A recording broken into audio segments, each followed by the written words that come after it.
RCR, la red que comunica y une al Perú.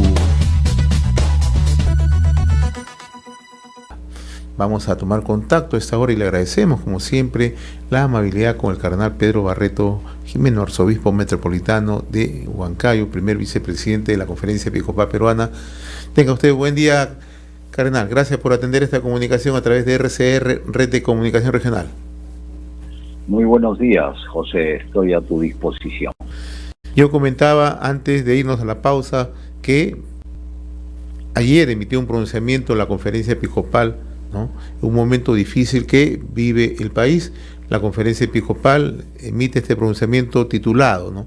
Frente al deterioro político y social, busquemos una salida urgente y creativa a la crisis. ¿Cuál es la trascendencia, cardenal, para el país de este pronunciamiento de los pastores de la Iglesia Católica? En primer lugar, porque somos 56 obispos diseminados por la costa, sierra y selva, y hemos podido escuchar el clamor de la población por esta situación de ingobernabilidad que vivimos hoy, de amenazas, de enfrentamientos entre el poder ejecutivo y el poder legislativo. La gente ya está cansada de esta larga historia de inestabilidad política y social, con un grave deterioro también ético, porque hay signos de corrupción que llegan hasta el mismo presidente de la República, y con otros signos también de personas cercanas a él, familiares, amigos, y de aquellos que él ha elegido como ministros de Estado. Por otro lado, la falta de credibilidad en el poder legislativo. Tengo entendido que está el 7% de la aprobación del Congreso, cosa que es algo realmente que nos preocupa. Ante esta situación, que ya se prolonga en el tiempo, entonces el episcopado peruano, en nombre de la Iglesia, ha emitido este comunicado que tiene, por un lado, superar esta situación, pero al mismo tiempo de proponer una salida democrática, pacífica, honesta, responsable ante esta situación que vivimos. Cardenal, ¿estamos frente a una descomposición política, social, económica y moral en el país? ¿Hemos ingresado a este momento? Sí, yo creo que hemos llegado ya, yo diría, al máximo. Nunca antes un presidente de la República estaba tan seriamente cuestionado. Hay evidencias, no solamente hay presunciones, sino hay evidencias claras de esta descomposición. Por otro lado, también a río revuelto ganancia de pescadores, dice el refrán, y por tanto hay otros que tienen otros intereses que se están aprovechando esta coyuntura para poder sacar réditos personales o de grupo.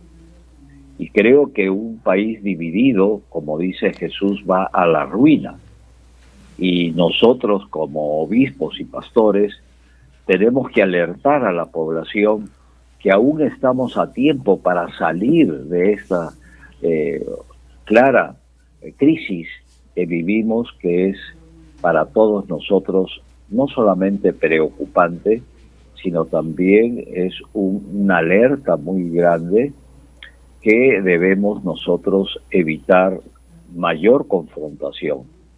El que en este momento personas, autoridades amenacen es un argumento más en contra de esas autoridades, porque como no tienen la verdad y aparentemente tienen el poder, ridiculizan, amenazan, y creo que esto tenemos que decirlo claramente, amerita que la sociedad civil organizada busque una salida democrática, pacífica, a este entrampamiento social que vivimos.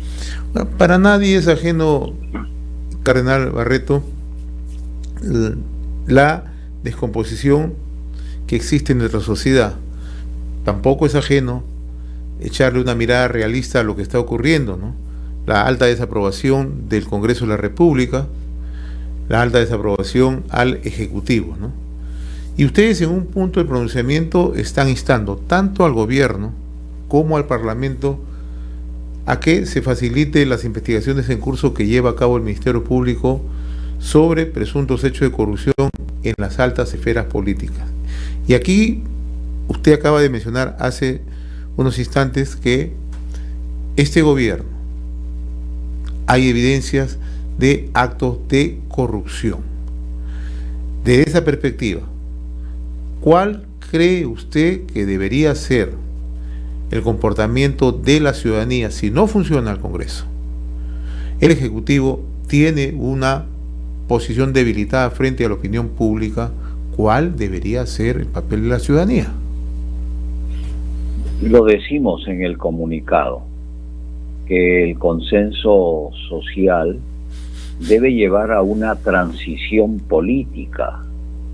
Y transición política es porque esta situación no da más. Es un camino sin salida. Es un túnel que no tiene luz de salida. Por tanto, invocamos a un consenso nacional para que pueda la sociedad civil organizada, como ya lo está habiendo algunos signos, pueda buscar juntamente, el ideal sería con el poder legislativo y el poder ejecutivo, una salida democrática a esta situación como la que estamos viviendo.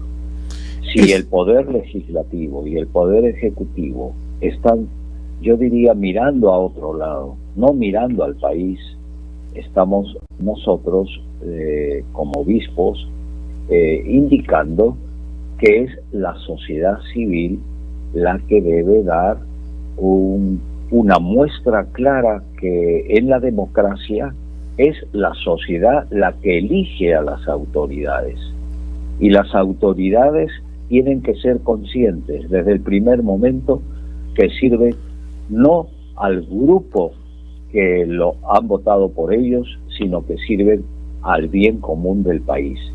Esta es la misión de la política. La mejor política es buscar el bien de todos, y aquellos que buscan solamente poner en práctica su ideología o su manera de ver o aprovecharse del poder, estamos hablando pues de un delito gravísimo que la sociedad civil tiene que corregir, porque el poder está en la sociedad, no en las autoridades, porque es un poder delegado de la sociedad.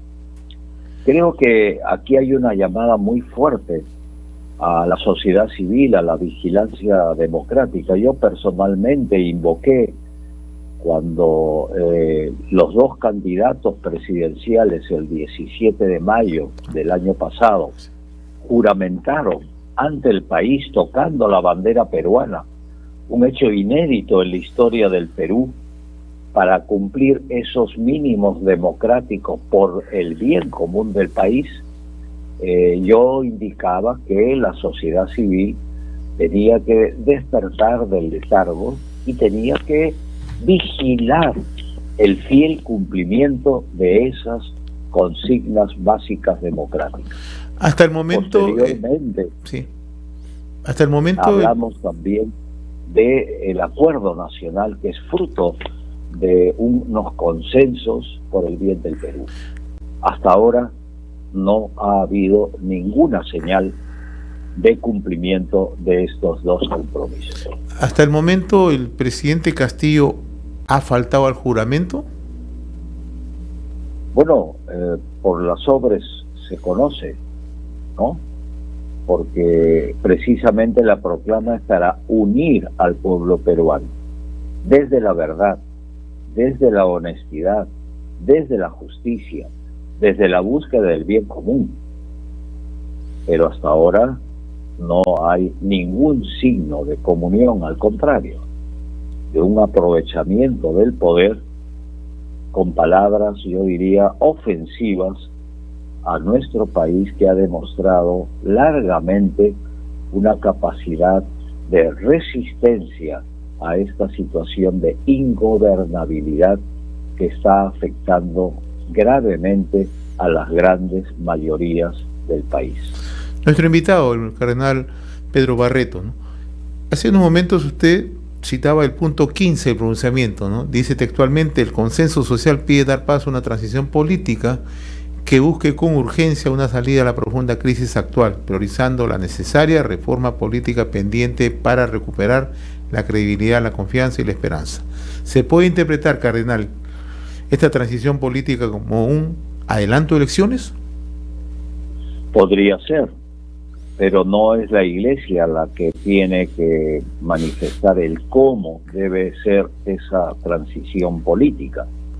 Pero sí afirmamos con claridad que tiene que haber un consenso para una transición política, porque esta situación ya llega a límites no solamente insospechados, sino insostenibles. Hace unos días, cuando se agudizó la crisis en el país, el presidente, a través de un mensaje, acusó de confabulación, es decir, conspiración, al Ministerio Público, conjuntamente con un sector del Congreso y un sector de la prensa. En el caso del Ministerio Público, es el defensor de la legalidad. En el caso de la prensa, su labor es fiscalizar, informar, y en eso está también la labor de investigación que día a día o semana a semana nos brinda, ¿no? O sea, este enfrentamiento que usted hacía mención conlleva a que, desde esa perspectiva, el gobierno, usted considera, no tiene ninguna voluntad de generar espacios de diálogo, ni mucho menos de transparencia en el país. Bueno, podemos afirmar con claridad que normalmente la persona que está en situaciones de injusticia, de acusaciones, y que hay una base, normalmente no va a reconocer que es culpable, no va a reconocer que sí ha cometido errores. Y creo que todos nosotros tenemos que reconocer en algún momento de nuestra vida hemos cometido errores. Pero si no hay un reconocimiento y no hay un cambio de actitud, estamos en una situación de perversión, porque la persona corrupta nunca va a reconocer que es corrupta. En un mar de gente, porque la corrupción es generalizada, no es solamente una persona, sino es una cadena de personas, desde el más pequeño al más grande. Entonces yo creo que aquí tenemos que ser muy conscientes que todos, especialmente las autoridades elegidas legítimamente y democráticamente, tienen que reconocer sus errores. Si no lo reconocen y echan la culpa a los demás, estamos hablando de personas no solamente irresponsables, sino inconscientes, que hacen de su vida una vida no al servicio del bien común, sino al servicio de sus propios intereses. ¿Cómo observa usted el papel del Ministerio Público en estos momentos, cardenal?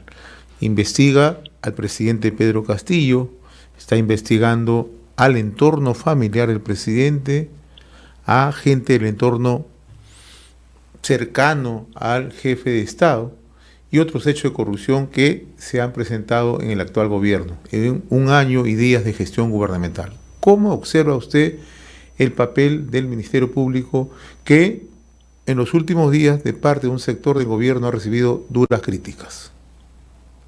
Bueno, son instituciones tutelares de la patria. El Poder Judicial es uno de los 3 poderes del Estado, que están en el mismo nivel, cada uno cumple su función Uno es el ejecutivo, el otro es legislativo y el otro es todo lo referido a la cuestión legal. Creo que tienen que tener un respaldo pleno cuando se busca la verdad. No es una persecución política que fácilmente se puede decir. Creo que tenemos que ser muy conscientes que en este momento hay signos dentro de un proceso de conversión del Poder Judicial, porque la ley es para todos, ricos y pobres, es decir, es para todos. Y una ley que tenga excepciones y una autoridad elegida por el pueblo no puede estar exenta también de esta vigilancia legal, judicial, que debe darse por el bien y la salud de la población peruana. Ahora, usted hace un momento ha señalado que es importante el comportamiento de las personas y en ellas fundamentalmente la verdad, ¿no? ¿Cuán importante es la verdad, cardenal, para lograr esta invocación que ha hecho la Iglesia considerando el accionar del presidente, ¿no? Que no es el más límpido, no es el más transparente, ¿no? Recordemos lo que ocurrió el Jueves Santo último, ¿no? Cuando usted y Max Hernández del Acuerdo Nacional dialogaron y además recogieron un compromiso que nunca se cumplió, y por el contrario, este compromiso se faltó y ha servido para acelerar la crisis que estamos viviendo en los últimos meses.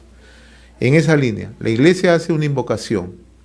¿Tienen fe que el gobierno pueda cambiar de conducta y acercarse a la verdad que tanto se requiere en una democracia?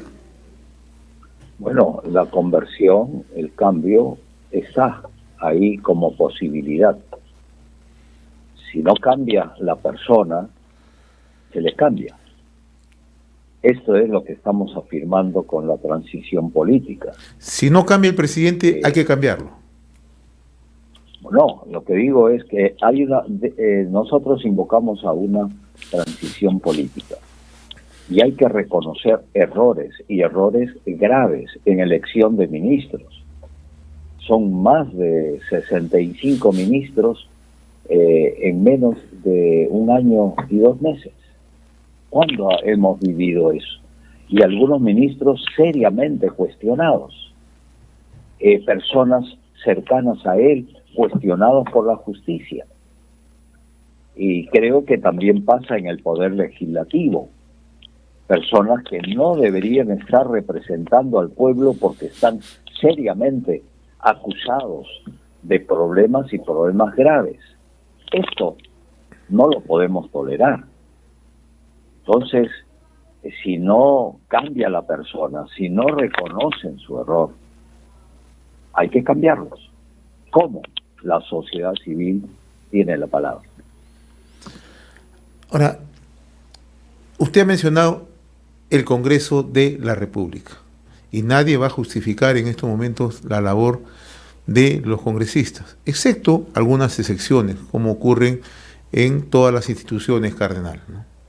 Pero a la par también tenemos, ¿no?, que hay una confrontación permanente. Usted acaba de mencionar, hemos transitado en este último año por una confrontación y estamos en un nivel de polarización que se siente en el día a día de la población, que se siente en el accionar tanto del Ejecutivo, tanto del Legislativo, ¿no?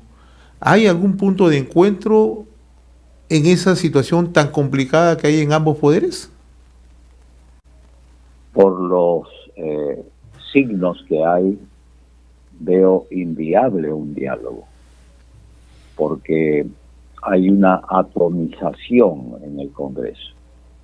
Es decir, cada grupo dentro del Congreso tiene su agenda, y agenda propia de grupo, sus intereses. Y por tanto el Congreso en su conjunto, salvo yo diría excepciones, porque como usted ha indicado, no podemos poner a todos en un mismo saco, pero el conjunto del Congreso, un poder del Estado, al igual también que el Poder Ejecutivo, está demostrando que no está en su agenda el país en su conjunto. No está esta agenda país, este proyecto país, porque el problema de fondo es un problema ético, moral. Es decir, hay como una coladera de riqueza que se pierde porque va a bolsillos de personas y no de la institucionalidad peruana. Y en este sentido, cuando no está el Perú como proyecto de buscar el bien común, estamos viviendo estas consecuencias de la diseminación, de la corrupción, del desánimo, y que lamentablemente, y aquí nuestra voz como iglesia tiene que ser como la de Jesús, porque los pobres, la gente del campo, de la costa, de la sierra, de la selva, son los que más están siendo afectados. Y esto tenemos que solucionarlo de manera inmediata, porque si no hay esperanza para los pobres, no la habrá para nadie, ni siquiera para aquellos que tienen el poder político y económico. ¿Cómo analiza usted lo que estamos escuchando día a día de parte del gobierno? Convocatorias, movilizaciones y lo que usted ha llamado confrontación constante, ¿no? Si el presidente ha hecho un llamado a organizaciones del interior del país, rondas campesinas, organizaciones gremiales, ¿no? Pero con un claro propósito. Él habla de defender la democracia, pero también hay quienes ya empiezan a interpretar que simple y llanamente esto es para desconocer, ¿no?, las investigaciones del Ministerio Público y tratar de obstaculizar cualquier atisbo que pueda sentir la ciudadanía frente a una tranquilidad social. Bueno, esa es una actitud que personalmente veo que es irresponsable. Convocar marchas, convocar reuniones en Palacio es una amenaza. Y una autoridad no está para amenazar, no está para usar al pueblo para defender la mentira que en muchos casos oculta.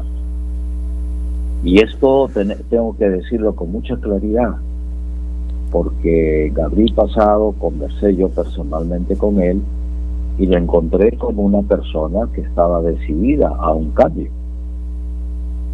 Y no pasó nada, al contrario. Y por tanto no tenemos que actuar ni por venganza, ni por envidia, ni por ideología. Tenemos que actuar todos con la verdad. Y la verdad, como nos dice Jesús, nos da la libertad.